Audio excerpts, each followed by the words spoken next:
الوالدين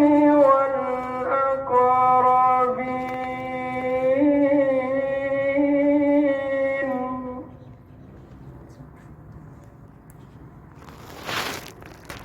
إن يكن غنيا أو فقيرا فالله أولى بهما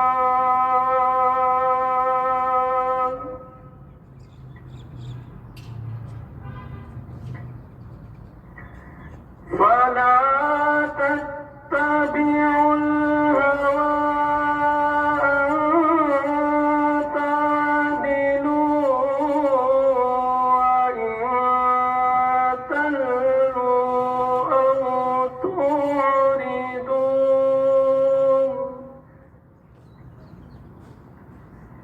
فإن الله كان بما تعملون خبيرا.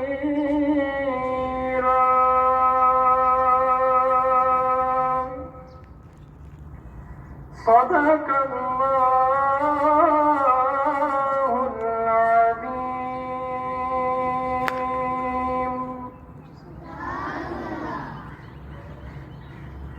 میں پناہ مانگتا ہوں اللہ کی شیطان مردود سے.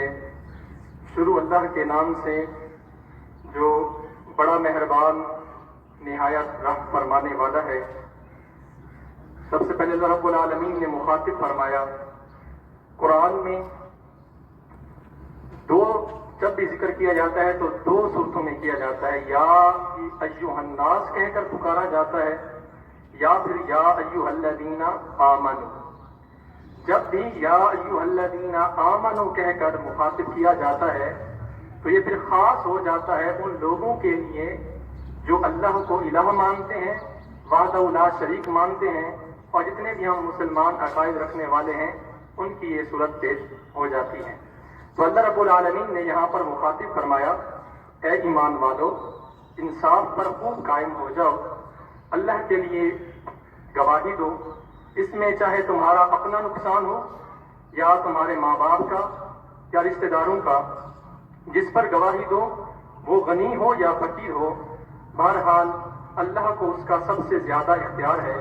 تو خواہش کے پیچھے نہ جاؤ کہ حق سے الگ پڑو, اور اگر تم ہیرا پھیری کرو گے تو اللہ تبارک و تعالیٰ تمہارے کاموں کو خوب جاننے والا ہے. یہ اس کا لفظی ترجمہ تھا.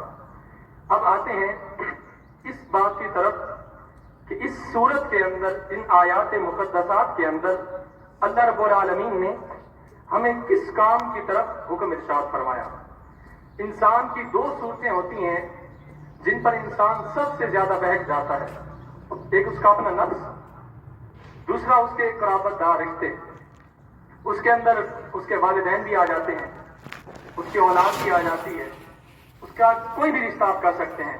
اللہ رب العالمین نے اس لیے پہلے انسان کے اپنے نفس کو مخاطب کیا کہ وَلَوْ عَلَىٰ أَنفُسِكُمْ أَوِ الْوَالِدَيْنِ وَالْأَقْرَبِينَ.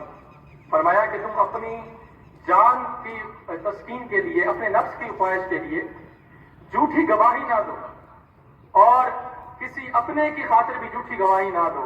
اب یہاں پر میں آپ کے سامنے مختصر اور بہت ہی سادہ الفاظ میں ایک بات گزار کر دوں.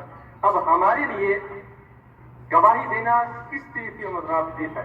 ہم سمجھتے ہیں کہ گواہی یہ ہے کہ جب کسی کے سچے جھوٹے ہونے کے لیے کوئی بات پیش کی جائے تب گواہی دینا ہوگی.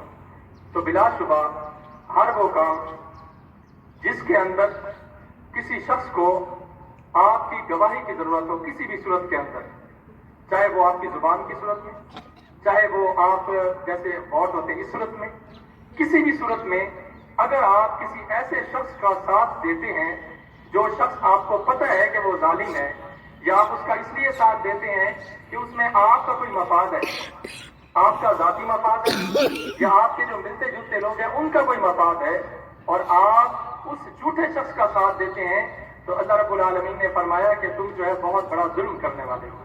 اب دوسرا فرمایا کہ کسی کو غنی جان کر, یعنی کہ اس کے پاس بڑا عہدہ ہے اور وہ چاہے تو آپ کو بڑے عہدے پر لے کر جا سکتا ہے, یا وہ آپ سے اوپر کے عہدے پر ہے اور آپ کو اسے کسی بھی قسم کا فائدہ مل سکتا ہے، اور آپ چاہے وہ جھوٹا بھی ہے تو اس کے اس لیے ساتھ ہے، تو اللہ نے فرمایا کہ اگر وہ بڑے عہدے پر ہے، غنی ہے، پھر بھی اس کا ساتھ نہیں دینا اگر وہ جھوٹا ہے، وہ غلط ہے۔